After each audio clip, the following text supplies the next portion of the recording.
Dobrý deň.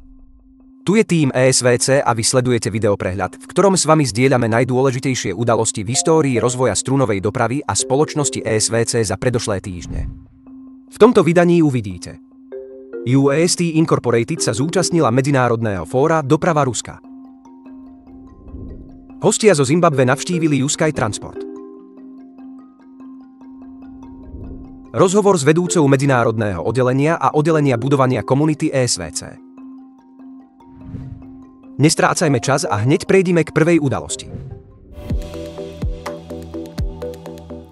UAST Incorporated sa zúčastnila na veľkom podujatí Doprava Ruska, ktoré určuje vektor rozvoja dopravného odvetvia.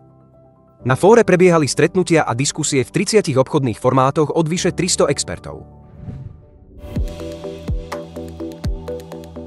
Tento týždeň sa centrála Sky Transport stala dejiskom významnej medzinárodnej návštevy.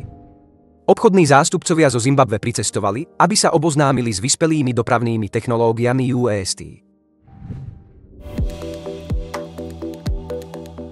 Vedúca medzinárodného oddelenia a oddelenia budovania komunity Elena Pičuškina je jednou z najjasnejších predstaviteliek tímu ESVC.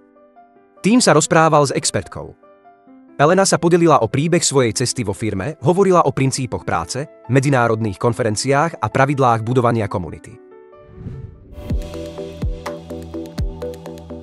To boli pre dnešok všetky dôležité správy.